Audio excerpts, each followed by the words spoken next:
Bonjour. Alors l'équipe Beau Hasard, habituée du reportage sans tabou, sans langue de bois, nous sommes venus à l'écluse 52, qui est l'écluse du canal latéral de Garonne. Alors, tout le monde connaît le canal du Midi, connaît le canal latéral de Garonne. C'est le canal qui relie l'Atlantique à la Méditerranée. Cet ouvrage, le canal du Midi, qui est un ouvrage classé monument à l'UNESCO, les usagers du canal rencontrent de grosses difficultés de navigation. Pas plus tard que la semaine dernière, alors que je me trouvais ici, à cette écluse même, en tant que simple promeneur, il y a deux bateaux qui sont arrivés, un bateau français, un bateau anglais. On a engagé la conversation et le premier bateau avait aidé le second bateau à se désenvaser. Et ils nous ont, bien sûr, on a discuté un bon moment sur les problèmes que rencontrent les gens qui naviguent sur le canal, dus principalement aux algues, mais pas que. Voilà. Et ensuite, nous avons fait nos petits-enfants, on a fait une promenade sur le canal. Et là, on a pu mesurer l'ampleur des dégâts. En effet, la personne, c'est son gagne-pain d'organiser des promenades sur le canal. Tous les 150 mètres, tous les 200 mètres, il est obligé de s'arrêter, dégager son hélice, faire une marche arrière pour se désengager les algues et tout ça. Avec une crainte à chaque fois que son moteur ne serre dû au refroidissement. Vous savez, sur les bateaux de moteur se refroidissent par l'eau qui est pompée dans l'élément sur lequel il navigue. Et étant aussi connaissant du secteur et connaissant quand même les lieux et l'ayant emprunté il y a plusieurs années, j'ai pu me rendre compte par moi-même qu'il y avait une réelle dégradation de la navigabilité sur ce canal. Alors ce qui a déclenché, sans tabou, sans langue de bois, par rapport au canal, il y a eu un reportage le samedi midi qui avait suivi ma visite au canal, au journal télévisé TF1, où effectivement on présentait de façon très bucolique, très champêtre le canal, la Baïse et le canal, et on occultait en fait toute cette partie basse du canal latéral de Garonne. Et comme tout citoyen, je me suis senti un petit peu en colère et j'ai voulu en savoir un petit peu plus. Donc pourquoi? J'ai cherché à comprendre pourquoi un ouvrage de cette valeur était laissé dans l'état où il se trouve. Donc on a pris attache avec le navigateur anglais qui m'avait dit d'ailleurs, qui rejoignait l'Atlantique, qui s'était envasé, qui avait eu des problèmes avec les algues, m'avait dit que c'était la dernière fois qu'il emprunterait ce canal parce qu'il avait eu trop de problèmes dans cette dernière partie de canal et que ça ne lui donnait pas du tout envie de revenir. Et donc j'ai appelé M. André Fromina, qui est le correspondant de l'association Cruising Association, qui est une association anglaise qui regroupe plus de 6000 membres. Et lui, il est le correspondant en France. Il donne les renseignements, des informations pour tous les Anglais en fait, qui viennent naviguer principalement dans le secteur Garonne, canal du Midi et bien sûr canal latéral de Garonne. Effectivement, il me disait, il n'y a pas plus tard que 3 jours, j'ai appelé le responsable, M. Noisette, à Toulouse, et pour signaler effectivement que souvent les usagers anglais lui avaient fait part des désagréments qu'ils rencontraient sur le canal. Et donc aujourd'hui, nous sommes venus avec caméra et micro. Et c'est très aimablement M. Serge Michel, qui est professionnel, qui organise des promenades sur le canal, a bien voulu nous embarquer avec notre attirail. Et effectivement, nous avons pu filmer, donc vous verrez un peu plus tard dans le reportage, effectivement ce qui se passe sur ce canal, ses impressions, Et ce n'est pas du on m'a dit, des choses que nous avons constatées par nous-mêmes.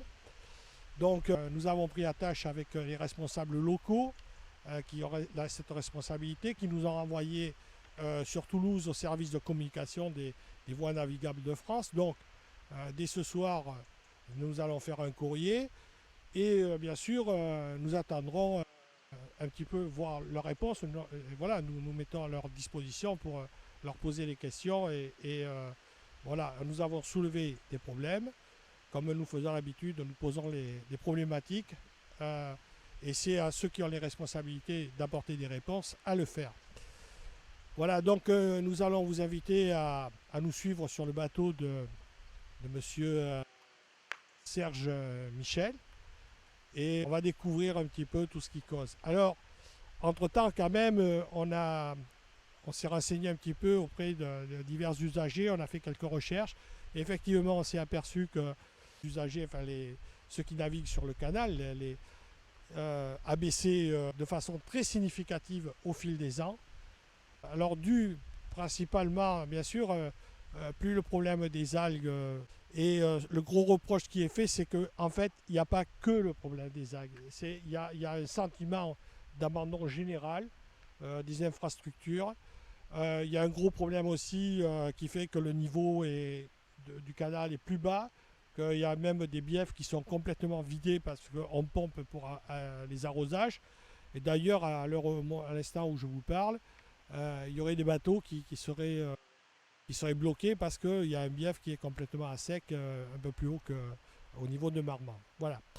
Donc nous allons essayer de poser cette problématique. Nous attendrons un petit peu les réponses des intéressés, notamment les voies navigables de France. Alors nous vous invitons à nous suivre sur ce magnifique canal qui, soit dit en passant, certains nous ont dit, au train où vont les choses, le canal va devenir un égout à ciel ouvert. Donc la question, alors, est-ce que cette allusion est maximaliste? Est-ce que c'est tout simplement un cri d'alarme des usagers du canal? Ben, nous le saurons, nous essaierons d'en savoir un petit peu plus à la fin de ce reportage. Suivez-moi, s'il vous plaît.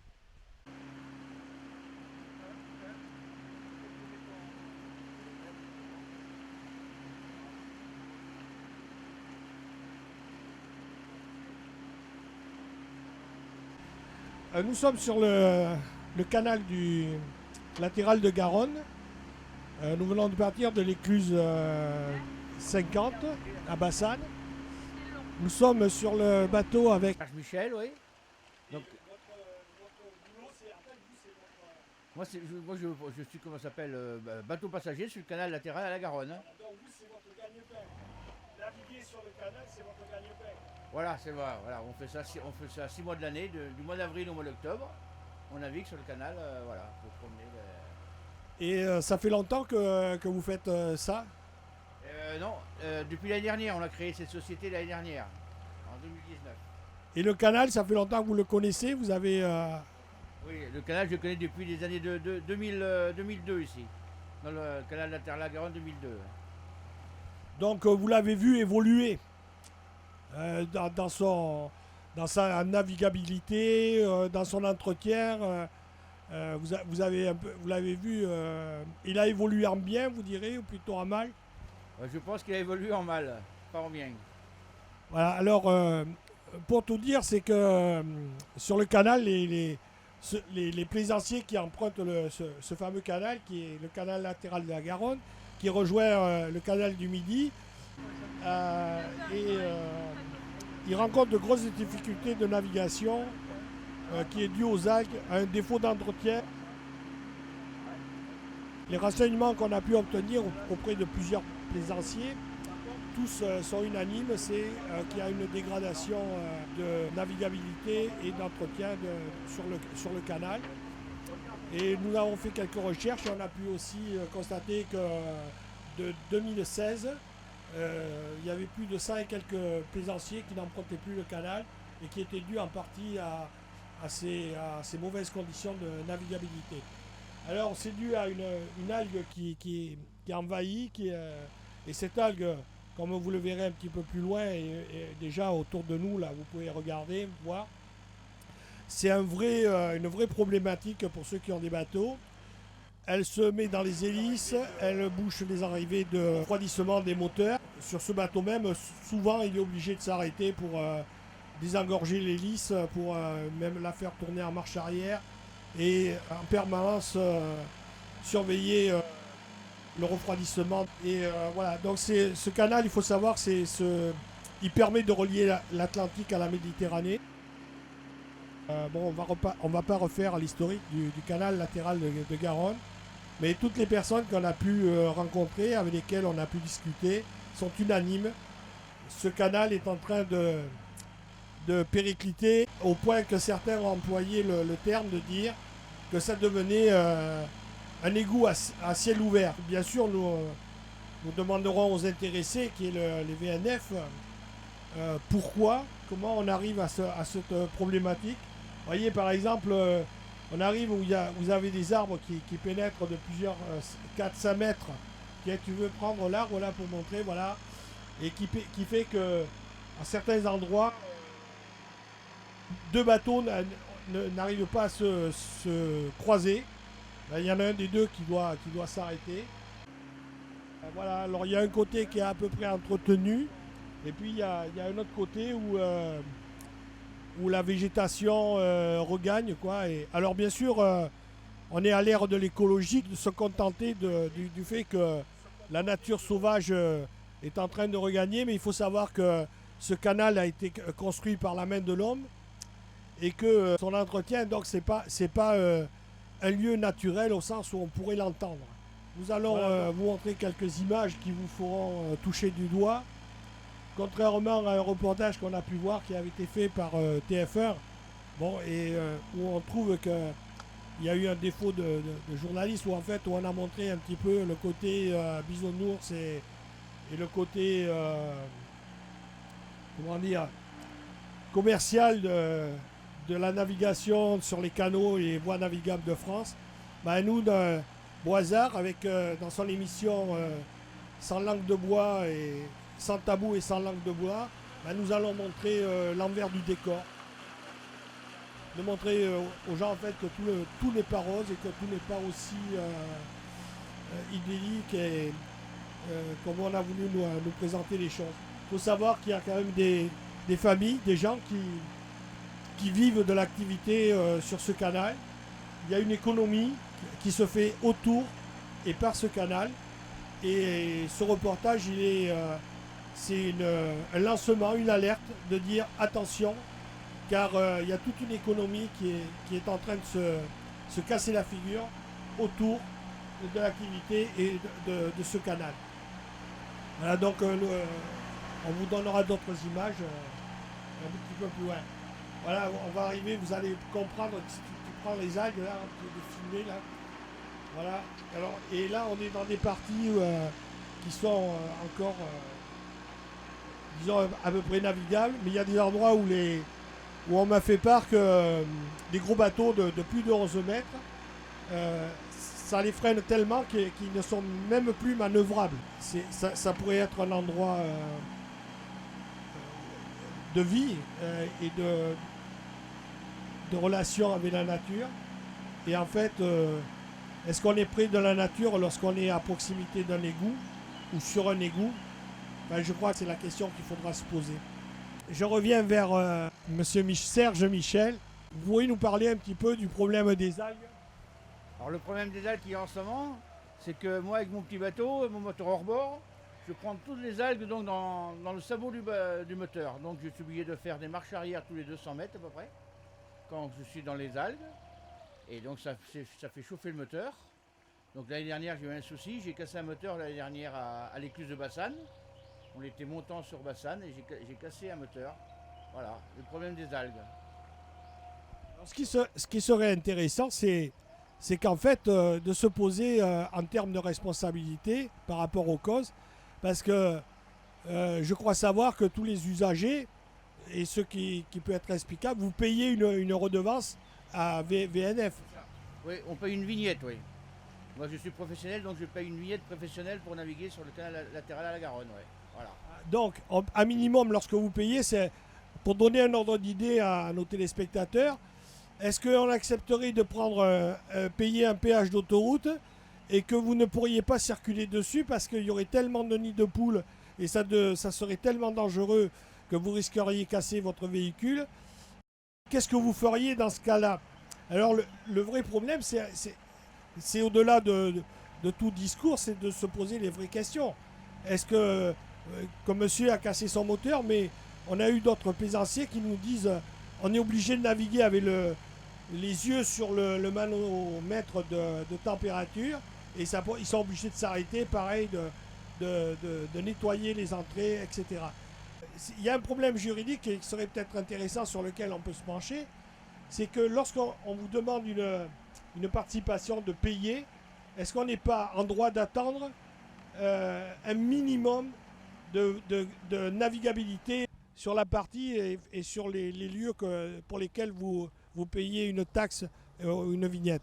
Autant, en discutant avec les usagers, ils trouvent normal qu'il y ait une participation qui soit demandée pour l'entretien, etc.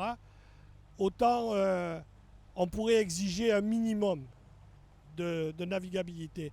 Qu'en pensez-vous, Serge? Par rapport justement au fait que vous avez cassé votre moteur, que vous payez un droit de navigation et qu'en fait le minimum de navigabilité n'est pas assuré. Ah non, c'est pas du tout assuré, il n'y a pas du tout d'entretien par rapport au niveau du canal, c'est sûr, oui. Bon, le problème qu'on rencontre en ce moment, c'est le problème d'eau. Parce que là, ils ont baissé les biefs, ils veulent mettre les biefs au niveau 0. Donc à 0, ça veut dire qu'on a presque pas d'eau pour naviguer. Ça fait à peine, ça fait quoi? Ça fait 0,81 mètres d'eau, à peine. Et avec les algues, le prochain bief où on va passer sur les algues on les attrape à la main. Il n'y a plus d'eau là. Voilà. Donc ça devient innavigable. Donc on vous fait payer un droit de navigabilité et vous ne pouvez pas naviguer. Voilà. Donc voilà. Mais ce que nous dit Serge Michel, ce n'est pas le premier plaisancier qui me dit ça.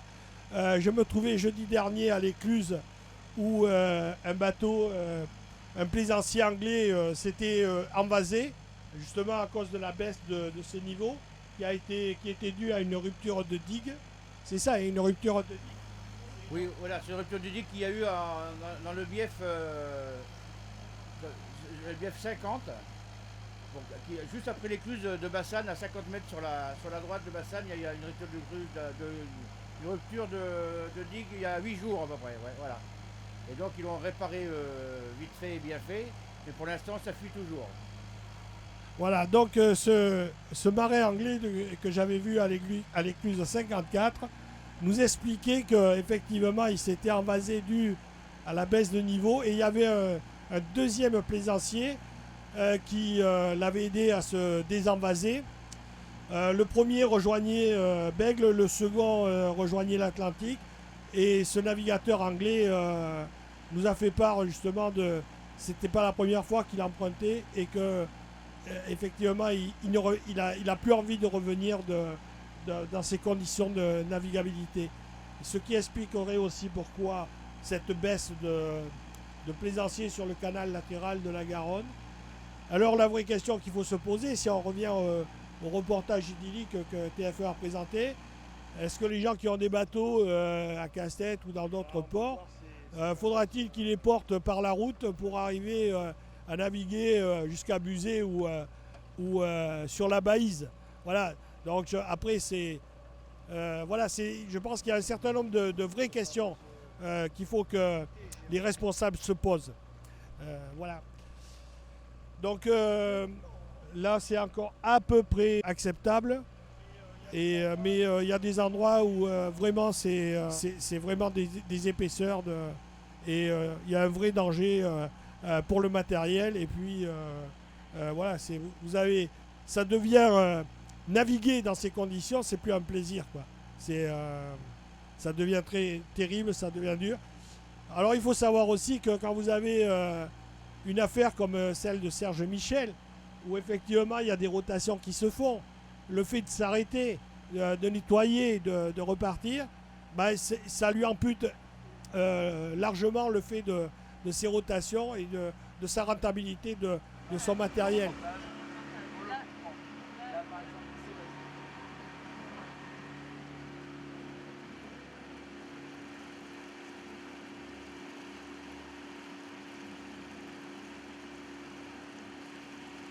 Voilà, on arrive sur la droite, à la sortie de l'écluse de Bassane. Sur votre droite, vous avez vu la fameuse brèche qui s'est produite le vendredi soir vers 17h, 19h. Voilà. Ils ont bouché ça à la va-vite, bien sûr. Et à partir d'aujourd'hui, je crois qu'ils commencent les travaux. Ils vont battre les bas de planche. Voilà. Alors donc le fait que le niveau soit baissé à cause de cette brèche, bon ça on peut le comprendre, c'est normal. Sauf que j'ai eu des habitués du canal qui m'ont dit qu'en fait c'est pas que la brèche qui fait que le niveau soit plus bas que d'ordinaire. C'est vrai ou c'est... Ben, en ce moment, le niveau, oui, il est bas, c'est par rapport à cette brèche que la fuite se trouve à la hauteur de... Ben, au niveau de l'eau, la fuite se trouve à peu près à 50-60 cm. En temps normal, les biefs, ils essayent de les tenir, bien tant que mal. Ici, on n'est pas trop touché par les pompes, mais le problème qui se trouve à partir dans le Lot-et-Garonne, il y a certains biefs, il y a une quarantaine de pompes par bief pour pomper le maïs. Voilà ce qui rend la navigation assez difficile. Je connais certains bateaux qui sont bloqués en ce moment à la hauteur de Buzet. Ils ne peuvent plus naviguer parce qu'il n'y a plus d'eau. C'est des bateaux qui calent 1,30 m et ils n'ont plus d'eau pour naviguer. Et là, ça serait dû au fait qu'on pompe pour l'arrosage dans le canal. Voilà. Ils pompent dans le canal en ce moment pour arroser le maïs. Voilà. Il y a des pompes, ils ont plusieurs pompes. Ils ont des contrats avec VNF pour pomper de l'eau dans le canal. Voilà. Donc la navigation est un peu délaissée par rapport aux pompes. Je suppose que le pompage se fait gratuitement. Non, je ne crois pas, non. Non, le pompage, je vois qu'ils payent une COT, ça s'appelle. Ils payent le pompage dans le canal.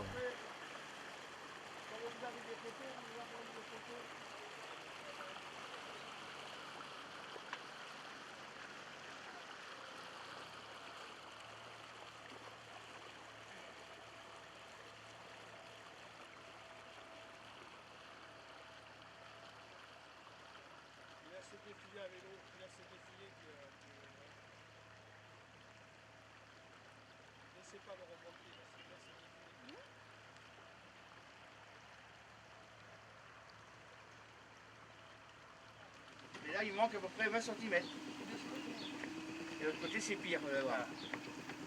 Voilà.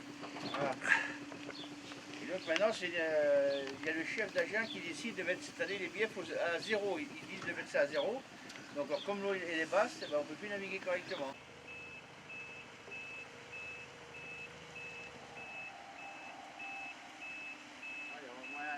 Moins 10 qu'il y a, non, moins 5, moins 6, moins 7, je vois On est à moins 7. Ah non, 0. il y a moins 10 au moins. Voilà, alors, vous voyez derrière, vous avez le niveau là où devrait se trouver l'eau actuellement. C'est ça, hein. C'est La marque foncée. la marque qui est que vous voyez au-dessus. Il a remonté un petit peu par rapport à l'autre jour où il est plus bas.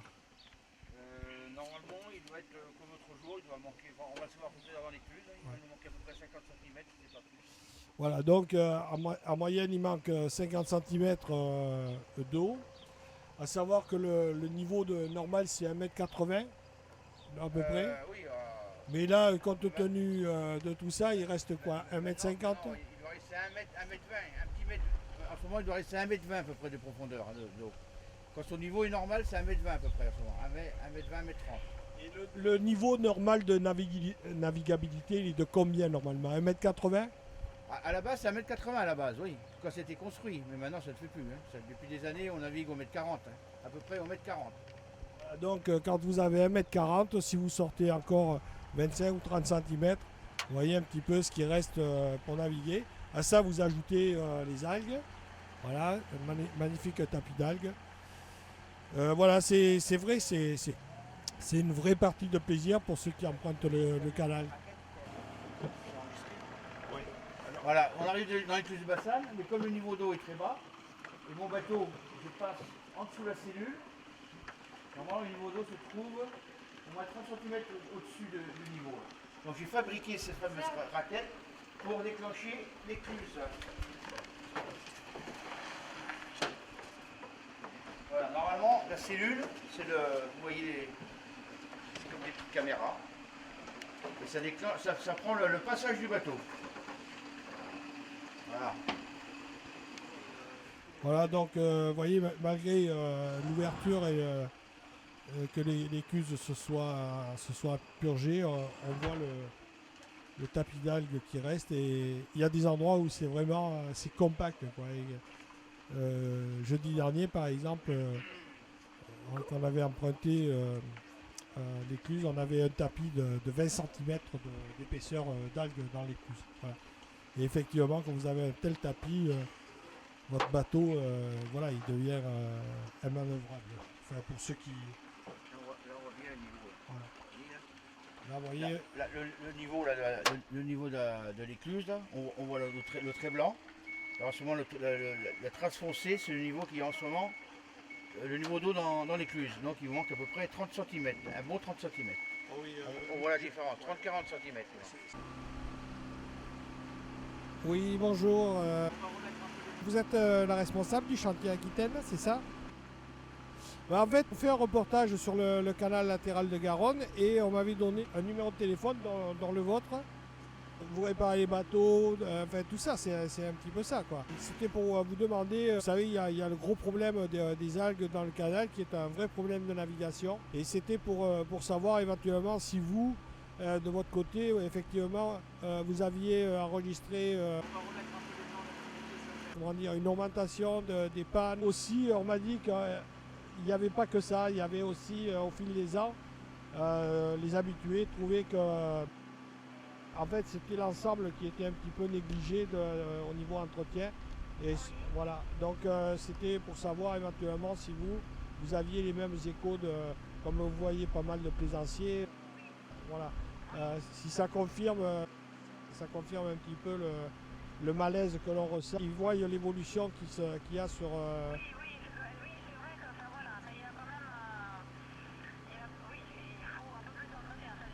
Voilà. Ok. Bon, mais je vous remercie. Vous confirmez un petit peu tous les éléments qu'on a recueillis au fil de notre reportage. Et je vous remercie, madame, et excusez-moi pour le dérangement. Au revoir, bonne journée. Au revoir. Alors, comment on dit? Commandant, même sur un canal? Ouais, normalement, le titre, c'est peut-être de capitaine, mais enfin, pour un petit bateau comme ça, il n'y a pas vraiment de titre. Alors, capitaine, je vous remercie encore, bien sûr, d'avoir permis à notre équipe de reporters de venir faire ce magnifique périple sur le canal. Et malgré, bien sûr, tout ce qu'on a pu évoquer au cours de ce périple, pour vous, c'est quand même un gros handicap, ces algues. Et vous avez ce sentiment un petit peu de laisser aller un petit peu et qu'en fait, on ne fait pas vraiment ce qu'on doit faire, ce qu'on devrait faire. Oui, le problème, oui, pour la navigation, ce sont les algues. Parce que en ce moment, elles sont en surface. Donc ça me prend dans mon pied d'hélice. Moi, j'ai un petit tirant d'eau de 40. Donc à chaque passage de bateau, surtout les gros bateaux qui calent à 1,30 m ou les voiliers, eux, il faut garder les algues et les hélices. Ça coupe les algues. Et les hélices, ils font surface. Et moi, je vais avec mon petit bateau, je prends tout dans le pied d'hélice et j'ai des problèmes de surchauffe du moteur, ça me bouche mes crépines. Et donc voilà, c'est un handicap pour naviguer sur le canal, c'est sûr. Alors j'ai vu aussi également, là, quand c'est un petit peu cette journée que j'étais venu en simple particulier, où j'avais pu remarquer que, mais on l'a évoqué aussi tout à l'heure tout au long, c'est le fait que vos tours de promenade sont ralentis, donc vous avez comme tout le monde subi le Covid-19. Et en fait, ce problème d'algues vient en plus plomber un petit peu tout ça, quoi. Au lieu de vous faciliter la vie, ça vient vous compliquer la vie. À vous, mais pas qu'à vous, à faire à tous les usagers du canal. Voilà, tous les yeux du canal, oui, bien sûr. Et même pour moi, je fais des tours d'1 h 30, donc je pars de l'écluse 51 pour rejoindre l'écluse de Bassane. J'ai 1 h 30 de promenade avec ce problème d'algues, donc je perds un quart d'heure à chaque tour, donc je suis obligé de faire des réservations, de prévoir à peu près une demi-heure de battement par rapport aux réservations. Voilà, donc ça me fait, sur la journée, ça me fait perdre un tour à peu près. Un tour de promenade sur la journée. Voilà, donc un tour de promenade perdu avec, vous pouvez embarquer 10 personnes. Voilà, ça fait, voilà, et puis ça, vous le multipliez sur la saison. Ça fait. Je n'ai pas fait les comptes encore, on verra ça à la fin de la saison, mais c'est vrai, ça fait quelques passagers en moins, oui. Alors, le sentiment qui ressort de tout ça aussi, c'est que plus les années passent, c'est de mal en pis. C'est ce qui est ressorti de tous les témoignages qu'on a pu recueillir des plaisanciers. Est-ce que vous aussi, parce qu'en fait, on dit il y a le problème des algues, mais il n'y a pas que le problème des algues. Il y a un laisser-aller, un abandon un petit peu de l'entretien. Oui, il n'y a pas que les algues, hein. Vous avez donc la vase qui s'accumule d'année en année. Vous avez les feuilles mortes qui sont tous les ans les feuilles de platane qui tombent dans le canal. Et tout ça, ça s'amorce dans le fond. Et à chaque sortie d'écluse, donc les déversoirs, vous avez un système que la vase passe les feuilles. Donc ça fait, on appelle ça des tocs, c'est des amas de vase qui sont énormes. C'est très dur comme du béton. Et il y a souvent des bateaux qui s'échouent dessus. Et ils passent quelques heures même à se dégager, même s'ils cassent du matériel. Ouais. Oui, c'est ce que cette casse, ça nous a été un petit peu confirmé par les gens du chantier que nous avons interviewés. On a voulu justement se renseigner et ils nous ont confirmé un petit peu tout ce qui a été dit. Qu'est-ce qu'on peut espérer? Parce que c'est quand même un monument classé, le canal. Oui, il est classé UNESCO. Et qu'est-ce qu'on peut espérer que VNF qu'ils fassent leur travail correctement. Voilà, je n'ai pas d'autres choses. On fait beaucoup de réclamations, mais il n'y a rien qui bouge. Là, j'ai beaucoup d'amis qui naviguent sur le canal en ce moment, ils sont bloqués. J'ai un ami qui est bloqué à Buzet avec son bateau parce qu'il n'y a plus d'eau pour naviguer. J'ai un autre ami qui a eu des problèmes à l'écluse de la Vache sur le canal avant d'arriver à Toulouse. Lui, il a cassé son propulseur d'étrave avec un bout dans le propulseur d'étrave. Un autre qui a eu son propulseur d'étrave aussi abîmé à Moissac. Tout ça à l'espace de 15 jours, donc ça fait un peu beaucoup. Voilà. Alors, ce qu'on peut espérer, c'est que VNF entende ces doléances parce que on sait, il n'y a pas eu que les plaisanciers, il y a eu aussi le correspondant de l'association Cruising Association, qui est une association de navigation anglaise qui regroupe plus de 6000 membres. Nous avons eu le correspondant qui est en France, qui s'appelle André Fomilag, et il nous a confirmé un petit peu qu'il avait de plus en plus de doléances et que lui-même s'était rapproché auprès des responsables de VNF pour signaler ces désordres. On a, au fil des ans, les chiffres à l'appui, on a constaté qu'il y a moins de navigation, c'est vrai. Ah oui, c'est vrai, il y a beaucoup de moins de navigation. Il y a moins de trafic maintenant pour rejoindre Sète. Vous savez, vous avez les bateaux maritimes ou les voiliers. Ils viennent chercher Bordeaux pour rejoindre Sète pour empêcher de passer Gibraltar. Donc voilà. Oui, il y a moins de trafic cette année. L'année dernière, il y a eu beaucoup moins. Et cette année, pour l'instant, il y a très peu de voiliers à passer. Oui. Alors, vous me confirmez, j'ai eu justement euh, un plaisancier anglais qui s'était échoué, qui justement avait cette problématique, qui avait déjà emprunté le canal. Et là, il me disait qu'effectivement, compte tenu des conditions déplorables qu'il a eues de navigation, il n'avait plus du tout envie de revenir. Et ce canal, comme vous le signalez, il relie l'Atlantique à la Méditerranée. Et donc, il y a moins de plaisanciers qui l'empruntent. Ouais, il y a moins de plaisanciers à l'emprunter parce qu'ils ne peuvent pas naviguer. Parce qu'un voilier, normalement, cale à peu près 1,50 m quand même. Ils sont quillards sur 1,50 m. Donc il y a beaucoup de voiliers. Maintenant, ils hésitent à prendre le canal. Ouais. Bon. Alors, il y a eu d'autres plaisanciers qui m'ont dit qu'en fait, si on laissait le canal aller à volo ainsi, que ça finirait par devenir un égout à ciel ouvert. Oui, si on veut, oui.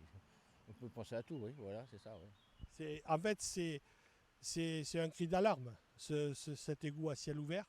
C'est de dire, le message, c'est de dire attention, on va au mur. Oui, peut-être, oui, c'est peut-être ça, oui. On peut aller au mur, oui. Depuis quelques années, c'est vrai que c'est un peu, ça se dégrade de jour en jour, oui. Une fois encore, je vous remercie de nous avoir permis de nous embarquer, d'avoir pu filmer, parce qu'il y a quand même de belles images sur ce canal. Elle vaut savoir encore le détour. On dit quand même continuer à venir. Plus il y aura de monde, plus le canal vivra, plus ça incitera les responsables à faire des efforts. Oui, c'est ça, oui, bien sûr, oui. Plus ça sera vivant, mieux c'est. Mais bon, c'est très dur à faire ici. Je trouve que le tourisme, c'est très dur à démarrer. Depuis quelques années, c'est très dur. On essaye de faire démarrer, mais on n'est pas trop épaulé par, comment je dirais ça, un peu par les maires et tout ça. On n'est pas trop épaulé par l'environnement, je veux dire. Alors, messieurs les élus, le message est passé, messieurs du VNF, le message est passé. Il y a un magnifique cadre. On a un site classé de l'UNESCO et on le laisserait mourir.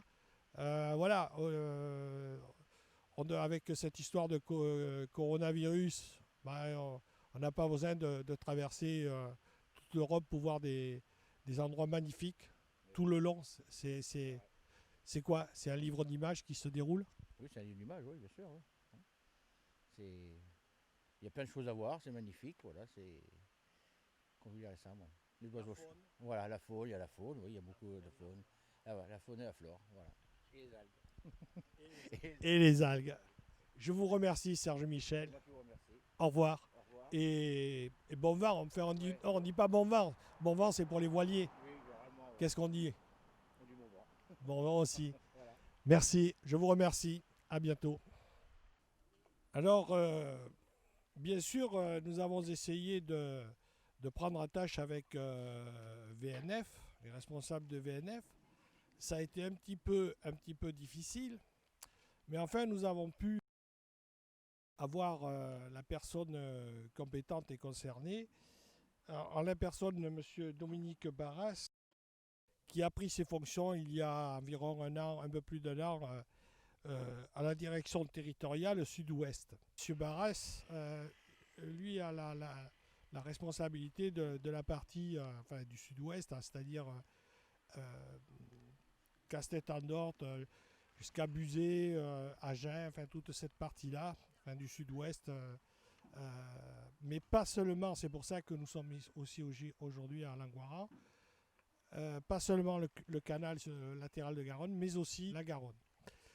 Alors donc, je lui ai fait part de ce que nous avons découvert au niveau du canal. On est resté assez longuement au téléphone. Il m'a expliqué qu'il avait pris ses fonctions il y a un peu plus d'un an. La première chose qu'il avait fait, c'est d'essayer de faire un état des lieux. Et qu'en fait, tous les problèmes que nous avons soulevés, il a bien conscience qu'ils sont réels. Mais il m'a expliqué un petit peu toute la difficulté qu'il y a à gérer les parties du canal, ne serait-ce que quand c'est la période de chômage, de curer le canal. Il faut des autorisations préfectorales, comme ça. Alors vous avez la Gironde, vous avez l'Lot-et-Garonne. Lorsqu'il faut faire le nettoyage des algues, c'est pareil, il faut des autorisations. Donc c'est très lourd, mais il n'y a pas que la navigation qu'ils ont à gérer. Ils ont à gérer aussi par rapport à les champs d'agriculture, l'arrosage, bien sûr, puisque l'agriculture, au niveau de l'agriculture, mais aussi les usagers en eau potable, etc. Donc c'est très compliqué pour gérer, puis pour pouvoir essayer de coordonner un petit peu tout ça. Alors bien sûr, moi je lui ai parlé que j'avais connu le canal il y a plusieurs années, qu'on l'avait emprunté avec un bateau et qu'aujourd'hui, il y a 17 ans, ce qu'on avait fait il y a 17 ans avec ce bateau, on avait rejoint l'Atlantique à la Méditerranée. Aujourd'hui, on n'aurait pas pu le faire. Voilà, bah, c'était un demi-quillard, un bateau de 13 mètres. Et bon, il a convenu aussi pour l'histoire des niveaux. Avec M. Barras, je lui ai fait part un petit peu des échanges que j'avais eus avec les utilisateurs du canal, les plaisanciers, les promeneurs. On a un petit peu voilà, comment ils vivaient le canal. Et bien sûr, on a évoqué aussi l'époque où circulaient dans ce canal les fameuses péniches Fraissinet.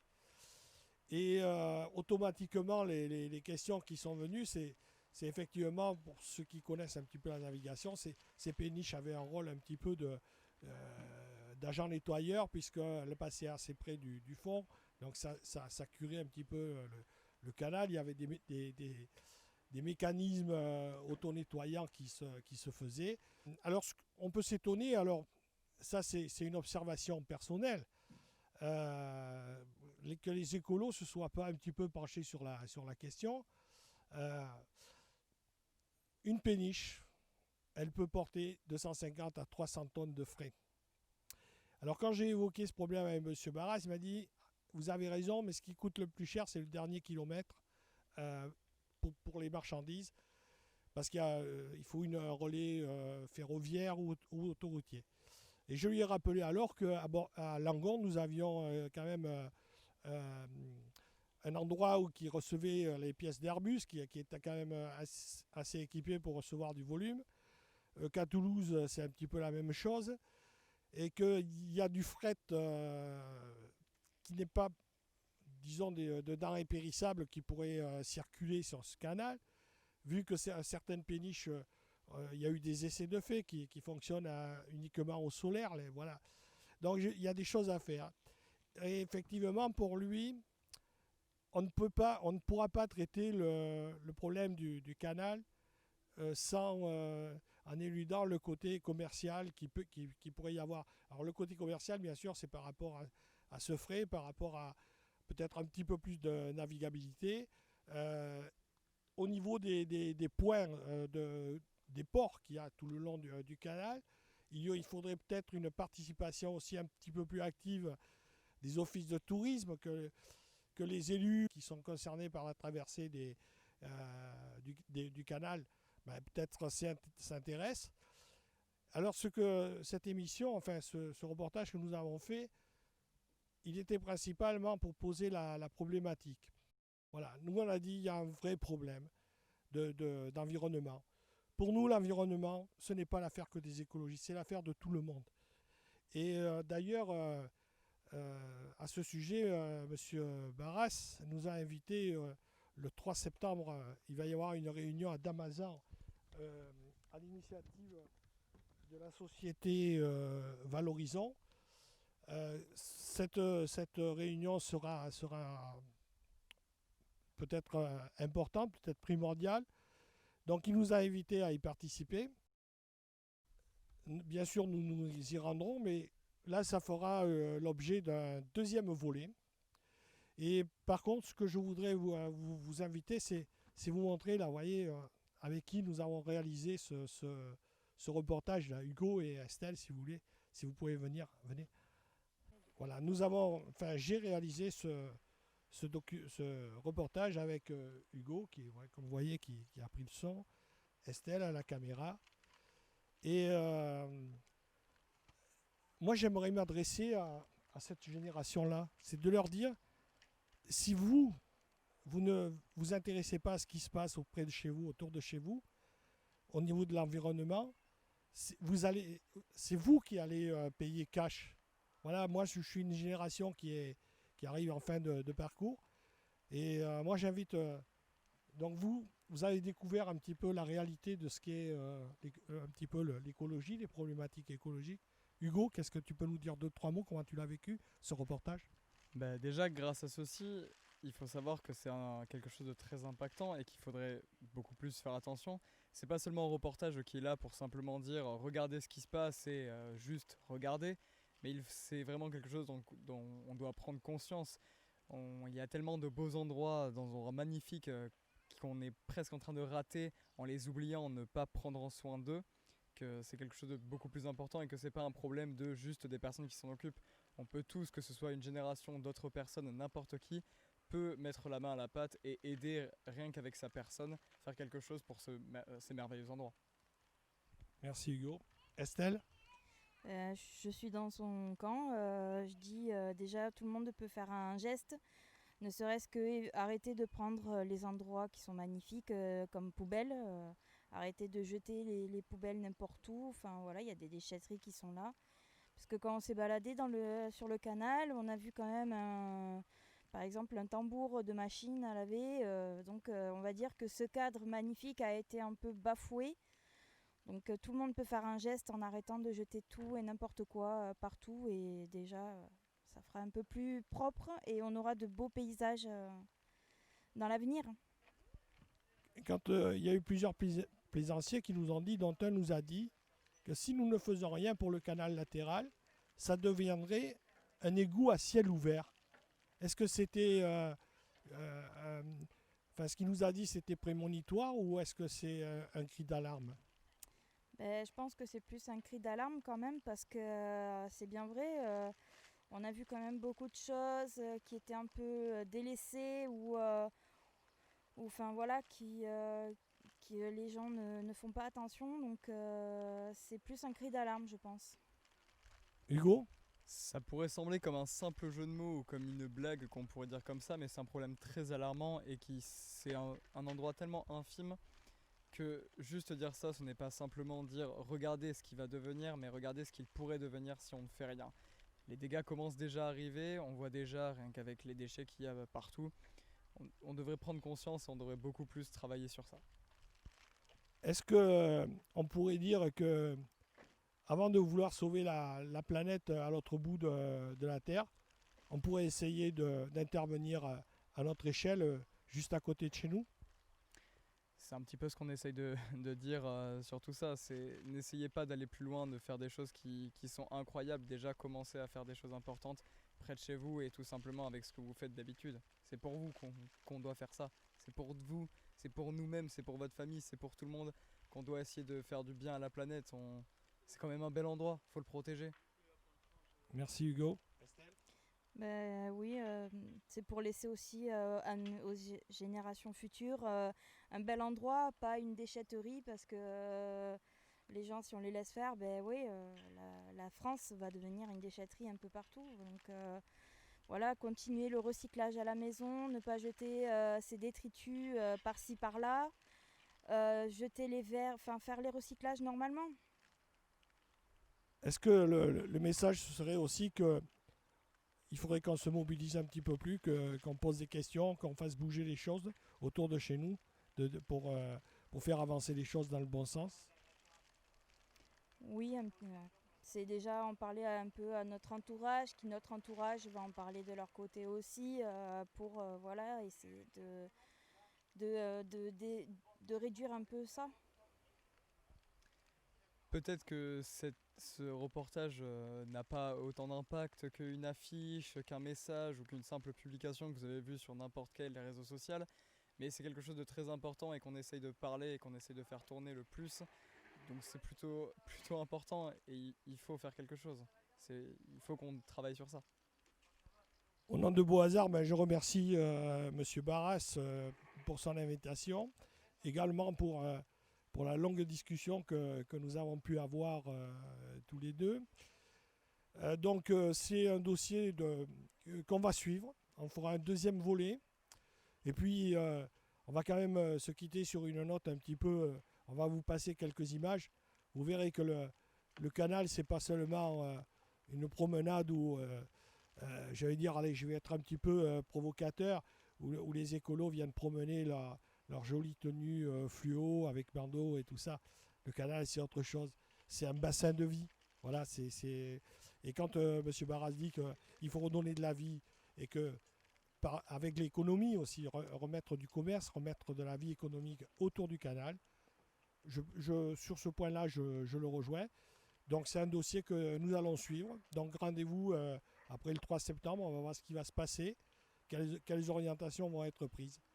Voilà, on va s'écarter, puis on va vous laisser regarder, admirer Alors pourquoi Langoiran? Oui, voilà, parce qu'il avait dit une chose importante, c'est qu'on ne peut pas dissocier la problématique du canal latéral de Garonne de la Garonne.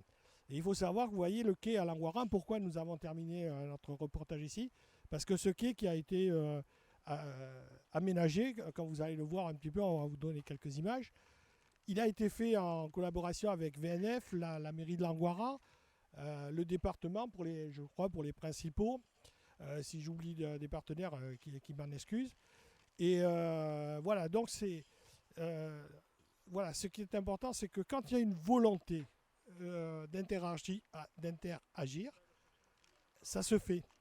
Voilà. Alors peut-être que nous, en tant que citoyens, notre devoir aussi, c'est de leur dire, allez les petits gars, il faut y aller là. Voilà, l'argent de nos impôts, voilà, c'est aussi ça. L'environnement, c'est l'affaire de tout le monde, pas seulement que d'un parti politique. Merci.